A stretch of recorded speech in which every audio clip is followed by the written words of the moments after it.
ವರಮಹಾಲಕ್ಷ್ಮಿ ಹಬ್ಬದ ದಿನ ದೇವಿಗೆ ಸೀರೆ ಉಡಿಸುವ ಶ್ರೇಷ್ಠ ಪರಂಪರೆ ಅದೃಷ್ಟ ಮತ್ತು ಐಶ್ವರ್ಯದ ದಾರಿ.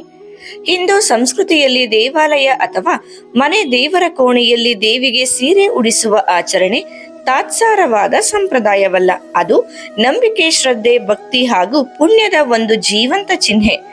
ವರ್ಷದಲ್ಲೇ ಅತ್ಯಂತ ಪವಿತ್ರ ಹಾಗೂ ಶಕ್ತಿಯುಳ್ಳ ಹಬ್ಬವೆಂದು ಪರಿಗಣಿಸಲಾಗುವ ವರಮಹಾಲಕ್ಷ್ಮಿ ಪೂಜೆಯ ದಿನ ಈ ಸೀರೆ ಉಡುಪಿನ ಆಚರಣೆ ಮತ್ತಷ್ಟು ಮಹತ್ವವನ್ನು ಪಡೆದಿರುತ್ತದೆ. ಈ ದಿನ ದೇವಿಯನ್ನು ಹೆಂಗಸಿನ ರೂಪದಲ್ಲಿ ಭಕ್ತಿಯಿಂದ ಅಲಂಕರಿಸಿ ಹೊಸ ಸೀರೆಯಲ್ಲಿ ಅವಳನ್ನು ಆರಾಧಿಸುವುದರಿಂದ ಪುಣ್ಯ, ಸಮೃದ್ಧಿ, ಧನ, ಧಾನ್ಯ ಹಾಗೂ ಸಕಲ ಶುಭಗಳ ಅನುಗ್ರಹ ದೊರೆಯುತ್ತದೆ ಎಂಬ ನಂಬಿಕೆ ಜನಮನದಲ್ಲಿ ಆಳವಾಗಿ ನೆಲೆಸಿದೆ. ವರಮಹಾಲಕ್ಷ್ಮಿ ಹಬ್ಬವು ಶ್ರೀ ಮಹಾಲಕ್ಷ್ಮಿಯ ಅನುಗ್ರಹವನ್ನು ಕೋರಿಕೊಂಡು ಆಚರಿಸಲಾಗುವ ಅತ್ಯಂತ ವೈಭವದ ದಿನ. ಈ ಹಬ್ಬದ ವಿಶೇಷತೆ ಎಂದರೆ ದೇವಿಯನ್ನು ಸಂಪೂರ್ಣವಾಗಿ ಮನಸ್ಸಿನಿಂದ, ಮನೆಯಿಂದ, ಶರೀರದಿಂದ ಅಲಂಕರಿಸುವುದು. ಭಕ್ತಿಯ ಬಣ್ಣದಿಂದ ಕರಗಿದ ಈ ಹಬ್ಬದಲ್ಲಿ ಸೀರೆ ದೇವಿಯ ಉಡುಪಾಗಿ ಮಹತ್ವಪೂರ್ಣ ಪಾತ್ರವನ್ನು ವಹಿಸುತ್ತದೆ. ದೇವಿಗೆ ಉಡಿಸುವ ಸೀರೆ ಕೇವಲ ಉಡುಪಾಗಿರದೆ ಅದು ಭಕ್ತಿಯ ಪ್ರಾತಿನಿಧ್ಯವಾಗಿದೆ.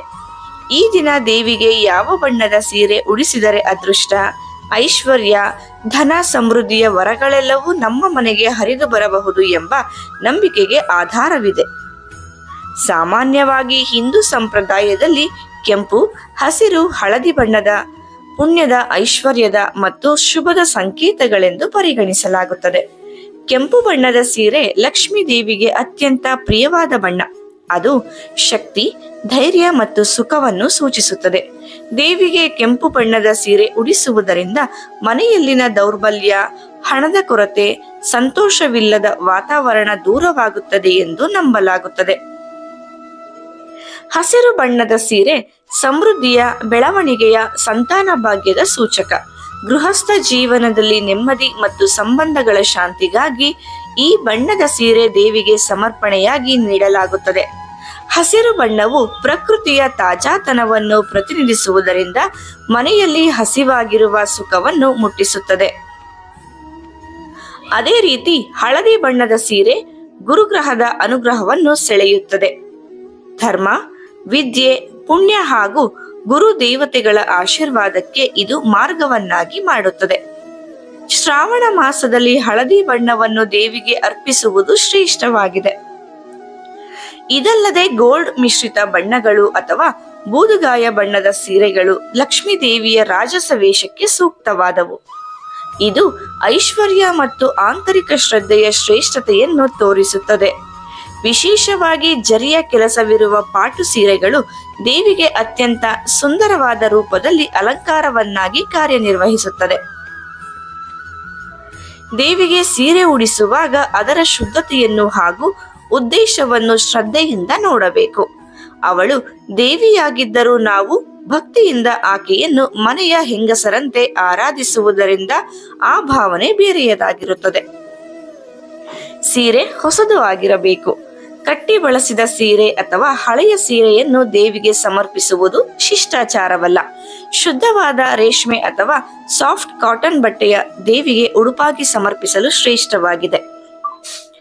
ಈ ಉಡುಪನ್ನು ಸಮರ್ಪಿಸುವ ಮುನ್ನ ದೇವಿಗೆ ಪೂರ್ವ ಪೂಜಾ ವಿಧಾನಗಳಲ್ಲಿ ಅರಿಶಿಣ, ಕುಂಕುಮ, ಅಕ್ಷತೆ, ತುಳಸಿ ಇತ್ಯಾದಿಗಳನ್ನು ಅಲಂಕರಣದ ರೂಪದಲ್ಲಿ ಅರ್ಪಿಸಿ ಹೊಸ ಸೀರೆಯೊಂದಿಗೆ ದೇವಿಯನ್ನು ಸಜ್ಜುಗೊಳಿಸಬೇಕು. ಈ ಕಾರ್ಯದಲ್ಲಿ ಮನಸ್ಸಿನಿಂದ ಭಕ್ತಿಯೇ ಮುಖ್ಯ. ಸೀರೆ ಒಂದು ವೈಭವ ಮಾತ್ರವಲ್ಲ, ಅದು ದೇವಿಗೆ ನಾವು ಸಮರ್ಪಿಸುವ ನಿಷ್ಠೆಯ ರೂಪವಾಗಿದೆ. ಈ ಆಚರಣೆಯ ಹಿಂದೆ ಮತ್ತೊಂದು ವಿಶಿಷ್ಟ ನಂಬಿಕೆಯೂ ಇದೆ. ವ್ರತದ ಅಂಗವಾಗಿ ದೇವಿಗೆ ಉಡಿಸಲಾದ ಸೀರೆ ನಂತರ ಇತರ ಹೆಂಗಸರು, ವಿಶೇಷವಾಗಿ ಗರ್ಭಿಣಿ ಮಹಿಳೆ ಅಥವಾ ವಯೋವೃದ್ಧ ಮಗಳು ಅಥವಾ ಕಾಗುಣಿತ ಹೊಂದುತ್ತಿರುವ ಮಹಿಳೆಗೆ ನೀಡಿದರೆ ಅದನ್ನು ದೇವಿಯ ಆಶೀರ್ವಾದದ ಅನುಕೂಲತೆ ಎಂದು ಪರಿಗಣಿಸಲಾಗುತ್ತದೆ.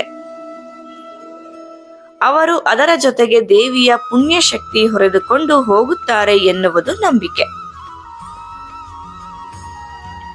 ವರಮಹಾಲಕ್ಷ್ಮಿ ಹಬ್ಬದಂದು ದೇವಿಗೆ ಸೀರೆ ಉಡಿಸುವ ಶ್ರದ್ಧೆಯ ಆಚರಣೆ ಕೇವಲ ತಾತ್ಸಾರ ರೀತಿಯ ಪೂಜಾ ವಿಧಿಯಲ್ಲ.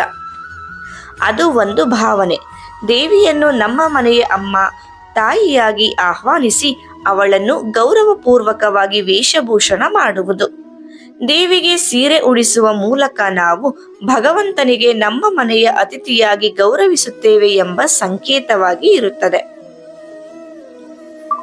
ಸೀರೆ ಉಡುಪಿನ ಆಚರಣೆ ನಂತರ ದೇವಿಗೆ ಹೂವಿನ ಮಾಲೆ, ಕಂಠಹಾರ, ನೈವೇದ್ಯ, ದೀಪಾರಾಧನೆ, ಮಂಗಳಾರತಿ ಇತ್ಯಾದಿಗಳನ್ನು ಸಮರ್ಪಿಸಿ ಪೂಜೆಯನ್ನು ಪೂರ್ಣಗೊಳಿಸಬೇಕು. ಈ ಹಬ್ಬದಲ್ಲಿ ಮನೆಯ ಎಲ್ಲಾ ಮಹಿಳೆಯರು ಹೊಸ ಉಡುಪು ಧರಿಸಿ ದೇವಿಗೆ ಮೊದಲು ಸೀರೆ ಉಡಿಸಿ ನಂತರ ತಾವು ಹೊಸ ಬಟ್ಟೆ ತೊಡುವ ಸಂಪ್ರದಾಯವೂ ಇದೆ. ಹೀಗೆ ಭಕ್ತಿಯಿಂದ ದೇವಿಗೆ ಸೀರೆ ಸಮರ್ಪಿಸಿದರೆ ಅದು ಕೇವಲ ಭೌತಿಕ ರೂಪದಲ್ಲೇ ಅಲ್ಲ, ಆಧ್ಯಾತ್ಮಿಕವಾಗಿ ಶಕ್ತಿ ಹಾಗೂ ಶ್ರದ್ಧೆಯ ಸಂಕೇತವಾಗಿಯೂ ಮಾರ್ಪಾಡುತ್ತದೆ. ಇದರಿಂದ ದೇವಿಯ ಕೃಪೆ ಮಾತ್ರವಲ್ಲ, ಮನಸ್ಸಿನಲ್ಲಿ ಭಕ್ತಿಯ ಶುದ್ಧತೆಯೂ ನೆಲೆಸುತ್ತದೆ. ಈ ಭಕ್ತಿ ಭಾವವು ಮನೆಯ ಒಳ ವಾತಾವರಣವನ್ನು ಶುದ್ಧಗೊಳಿಸಿ ಧನ, ಧಾನ್ಯ, ಸಂತೋಷ ಮತ್ತು ನೆಮ್ಮದಿಯನ್ನು ಮನೆಗೆ ಆಕರ್ಷಿಸುತ್ತದೆ. ಅಂತಿಮವಾಗಿ ವರಮಹಾಲಕ್ಷ್ಮಿ ಹಬ್ಬದಂದು ದೇವಿಗೆ ಶ್ರದ್ಧೆಯಿಂದ ಶುದ್ಧತೆಗೆ ಮಹತ್ವ ನೀಡಿ ಸೀರೆ ಉಡಿಸಿದರೆ ಅಲ್ಲಿ ಭಗವತ್ ಕೃಪೆ ಶಾಶ್ವತವಾಗಿ ನೆಲೆಸುತ್ತದೆ ಎಂಬುದರಲ್ಲಿ ಅನುಮಾನವಿಲ್ಲ. ದೇವಿಗೆ ನಾವು ನೀಡಿದ ಉಡುಪಿನಲ್ಲಿ ಲೌಕಿಕ ಪ್ರೀತಿ ಇಲ್ಲ, ಆದರೆ ಭಕ್ತಿಯ ದೀಕ್ಷೆಯ ಶುದ್ಧತೆ ಇದೆ. ಅದು ಆಕೆಯ ಕೃಪೆಗೆ ಅರ್ಹವಾಗುವ ನಮ್ಮ ಯೋಗ್ಯತೆಯ ಪ್ರದರ್ಶನ. ವಿಡಿಯೋ ಇಷ್ಟ ಆದ್ರೆ ಜೈ ವರಮಹಾಲಕ್ಷ್ಮಿ ದೇವಿ ಅಂತ ಕಮೆಂಟ್ ಮಾಡಿ. ನಿಮ್ಮ ಮನೆಗೆ ಸದಾ ಧನ, ಧಾನ್ಯ, ಸುಖ, ಶಾಂತಿ, ಸಂತೋಷ ಹರಿದು ಬರುತ್ತಿರಲಿ. ಇದೇ ರೀತಿ ಇನ್ನಷ್ಟು ಉಪಯುಕ್ತ ಮಾಹಿತಿಗಳಿಗಾಗಿ ನಮ್ಮ ಚಾನೆಲ್ ಅನ್ನು ಸಬ್ಸ್ಕ್ರೈಬ್ ಮಾಡಿ. ಮತ್ತೆ ಭೇಟಿಯಾಗೋಣ. ಧನ್ಯವಾದಗಳು.